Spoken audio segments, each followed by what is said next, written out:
that which was buried. Black Hollow was always wrapped in darkness and secrets no one dared to unearth. But sometimes things buried beneath the earth do not stay silent forever. That night, Raviel received an unsigned letter. Only one sentence was written. Come to Ravenwood. It is awakening. Ravenwood was the ancient forest on the western edge of town, a place few dared to visit. There were whispers of voices among the trees, of unseen footsteps shifting in the mist, and of something buried long ago that was never meant to be disturbed. By the time Raviel arrived, night had fully settled in. The air was oppressively still, the silence too thick, almost unnatural.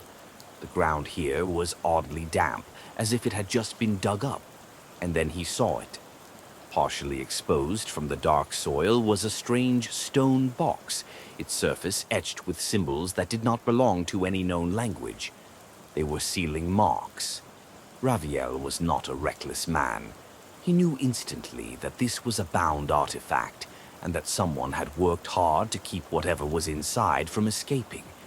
But now the seal was weak. Or perhaps someone had intentionally broken it. He placed his hand on the stone. A cold surge rushed outward, sending an eerie pressure through the air. The stone began to crack, revealing what lay within.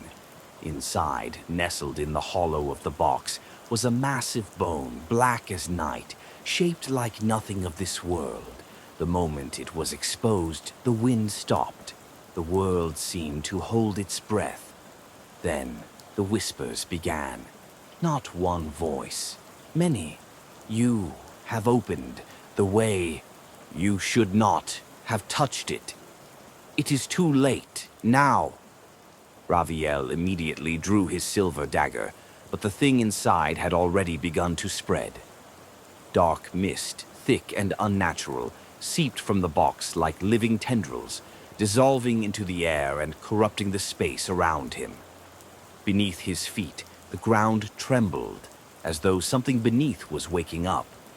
That night, a heavy fog swallowed Black Hollow whole. Nightmares clawed their way into the minds of every sleeping soul. People heard knocking on their doors in the dead of night, yet when they opened them, no one was there. At the church, Father Elias found every cross turned upside down, and in Raviel's home, the clock had stopped at exactly 3:33 a.m., a jagged crack appearing on the wall, one that had not been there before. What Raviel had unearthed was not just an object, it was a fragment of something ancient, and now it knows his name. And it is coming. What happens next? Will Raviel find a way to seal the entity back? Or is Black Hollow about to face an even greater nightmare?